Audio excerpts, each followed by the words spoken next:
Ito naman, Sandro, may pinuntahan ang ating kaibigan na si Leylin Caragay, na isang national artist na nag-launch daw ng libro. Ito at maraming pang iba sa Cultural Review. Good morning mga boss! Noong March 9 ay isang milestone ang naganap sa buhay ni National Artist for Literature na si Ginoong Virgilio Almario. Kami ay mapalad na naimbitahan ng Public Affairs and Information Office ng National Commission for Culture and the Arts ang paglulunsad ng 3 sa mga pinakabagong aklat nito. At ito ang mga kaganapan. Ang book launching ni Rio Alma ay pseudonym ni Ginoong Almario ay inisponsoran ng Center for Creative Writing and Literary Studies ng University of Santo Tomas. Ito ay ginanap 2 araw bago siya mag-70. Karamihan sa mga may akda ng tabuan ay gaya ni National Artist for Literature Buenvenido Lumbera. Sinimulan ang paglulungsad sa pamamagitan ng isang panayam ni Rio Alma ukol sa kanyang bagong aktang libro, Ang Panitikan para sa Kalayaan. Sakop ang panahon ng 1838 hanggang 1903. At kwento naman po sa amin, briefly, description po ng inyong newly launched books.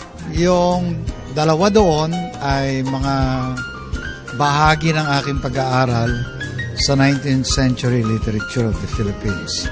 Yung isa ay statement ng aking fundamental tenets as a critic. Yung ikalawa, yung tungkol kay Balagtas, yun mismo ay talagang pagsusuri ko kung paano nagsimula si Balagtas bilang manunulat sa kanyang panahon. At ikalawa, yung kanya naging kabuluhan sa panahon pagkaraan niya hanggang dumating sila Rizal. Yung ikatlo naman, unang aklat ng erotika sa kasaysayan ng Pilipinas. Malapit na po ang inyong 70th birthday. Happy birthday po. Ano pa po ang mahihiling nyo o yung consider nyo po na greatest achievement nyo po bukod sa pagiging national artist? Wala na siguro. Ang akin na lang mahihiling ay mabuo ko talaga yung aking mga planong pag-aaral para yun ang maiwan kong legacy para sa mga estudyante at guro ng literature sa Pilipinas. And then, masulat ko pa yung iba kong mga planong gawin na makatutulong sa pagpapaunlad ng ating panitikan at makatutulong din kung sakali sa popularisasyon ng panitikan sa kasalukuyang henerasyon. Sa present generation po natin ay mas nagiging incline po sila sa social media, mga modernong gadget. Para pa po natin ito mapapanatili o mapapalawig pa ang pagbabasa ng panitikan po. Kahit naman kasi kung interesado sila sa social media, yan naman sinusulat ko, pwede i-convert something into a form na available sa social media. Ang problema palagay kong malaki ay akitin pa yung present generation na tingnan yung ating sariling panitikan. Kasi ang aking malaking suspetsya, mas binabasa pa nila yung mga foreigners dun sa kokonting nagbabasa, mas foreign literature ang binabasa at hindi yung Filipino authors. At ilan sa mga tula ng national artist ay ibinahagi ng ilang manunulat. Iba pang latat ng aming araw na inihuhulog ko sa iyong sinapupunan. Each time they face the courts, no one dares, even in jest, take away that accustomed blindfold so that she'd watch them. Naririnig ko siyang mapungay at inaantok sa piling ng mga ilahas na nilikha ng alaala. Nag-aalok ng danas sa natutulog ng batingaw. Trabaw sa tumitiko ng mga lagong ng kilapsaw. Wala kang katapat na kagandahan ng wagas na liwanag.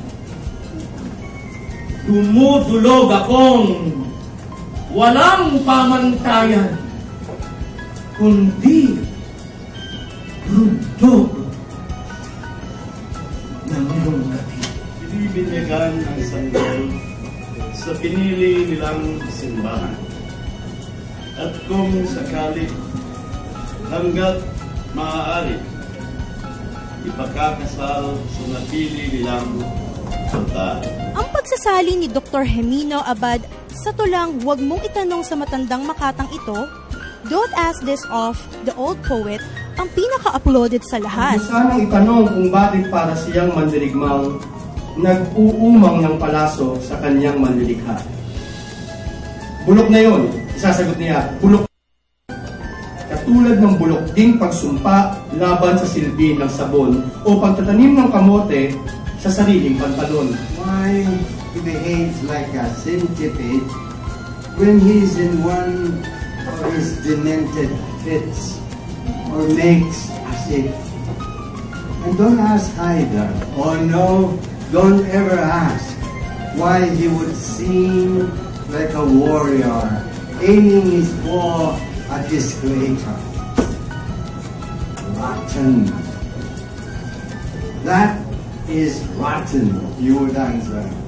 As rotten and useless as cursing against the uselessness of soap or growing sweet potatoes in one's trouser. Pinasalamatan ni Rio Alma ang mga taong tumulong sa paglimbag at paglungsad sa kanyang mga bagong akdang libro at ibinahagi ang ilan sa kanyang mga aklat bilang token of appreciation.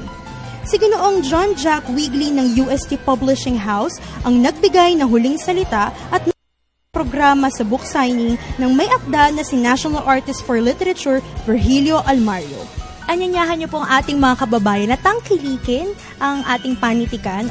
Tungkulin ko yon as national artist na anyayahan lahat ang ating mga kababayan na bumasa pa. Dahil naniniwala ako na sa pamamagitan ng pagbabasa ay mas makikilala pa nila ang ating bansa at gayon din ang kanilang sarili. Napakasarap pakinggan ng mga tula ni Rio Alma. Gaya ng sabi niya, tangkilikin natin ang sariling panitikan. Leylin Caragay para sa Culture Review.